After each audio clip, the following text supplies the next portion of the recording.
युद्ध में भी पार्टिसिपेट किया जहां मुझे कुछ इंजर हुआ मैं। हाँ, हम हिंदू हैं और सनातनी रहेंगे। मैं पूरे देश क्या पूरे विदेशों की भी नॉलेज में डालना चाहता हूं कि सनातन जो है सभी धर्मों का जन्मदाता है। अब हिंदुओं में देखो कितनी जातियां हैं। यदि हिंदुत्व का कानून पारित कर दिया जाए तो ये जातियां जो है एक हो जाएंगी, सारे हिंदू हो जाएंगे, कोई शर्मा वर्मा कर्मा नहीं रहेगा।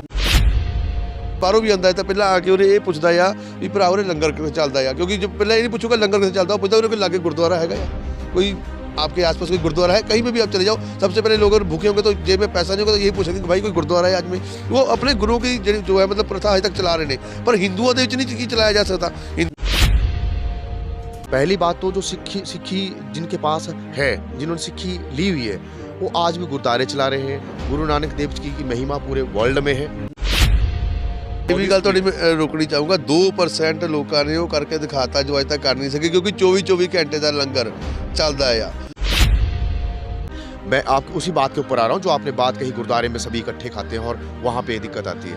समस्या ये है कि कानून व्यवस्था सही नहीं है और हम कुछ लोग जो हैं अपने पर्सनली फायदे के लिए, खुद को फेमस करने के लिए लोगों के अलग अलग जत्थे बना रहे हैं। संत रामपाल एक बन गए थे, वो जो जई थे, जई से वो संत रामपाल बन गए और उनका भी चिट्ठा आप सबको शायद पता है, पूरी मीडिया को पता है। जब मंदिरों में हम जाते हैं तो वहाँ ऊंच नीच का व्यवहार देखा जाता है और वो बड़ा चिंतनीय है।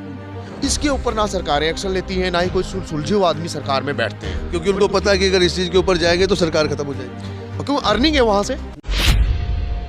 अभी गुरुद्वारों में क्या है, गुरुद्वारों में जो हमारे सिख भाई हैं वो ये नहीं देखते कि वो गरीब है।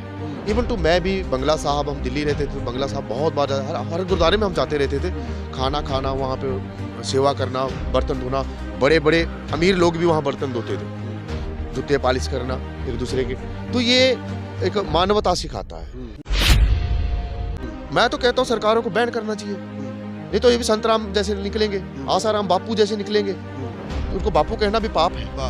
ਬਾਪੂ ਦੇ ਸ਼ਬਦ ਦੀ ਤੋਂ ਹੀ ਨੇ, ਕਿਉਂਕਿ ਦੇਖ ਚੁੱਕੇ ਸਰਕਾਰ ਨੇ ਸਬੂਤਾਂ ਦੇ ਨਾਲ ਤੱਕ ਬੰਦ ਕੀਤਾ ਹੋਇਆ, ਚਾਹੇ ਸੰਤ ਰਾਮਪਾਲ ਸੀਗਾ, ਸੰਤ ਨਹੀਂ ਕਹਾਂਗਾ, ਰਾਮਪਾਲ ਸੀਗਾ, आसाराम बापू ਆ ਜਾਂ सिरसी वाला ਆ, हजे तक बंद पे बंद। पहली बात तो है सरकार इनको संरक्षण देती है, बड़े बड़े नेता उनके आगे झुकते थे जाके, बाद में वो पापी निकले। यदि किसी में कोई अजमत है, वो भगवान का ज्ञाता है, तो वो कुछ करके दिखाए। बाबा बसदी हुआ करते थे जो अंग्रेजों के टाइम पे सिपाही थे और वो लोगों के सामने उठ जाते थे। और एक गुफा थी उनकी, आप जाइएगा कभी वहाँ पे, वहाँ से कहते थे कि मुन्नी थाली में जलेबी भेज दे, और आती थी और वो एकदम शेर भी बन जाते थे। साधु स्वादु हैगे ने, और मैं ये तो प्रत्यक्ष हो चुका है। कहने की बात है कि बाबा बालकनाथ की गुफा यहीं पे है, साथ ज़्यादा दूर नहीं है। तो गुफा में जाने के लिए हमें किसी साधु की क्या जरूरत है, उनको माथा टेको और चले जाओ, जो भाग्य में लिखा है वो होगा, उसको कौन टाल सकता है। तो मैं तो ये मानता हूँ कि खालिस्तान का मुद्दा पंजाब से ही नहीं उठा, कई राज्यों से उठा।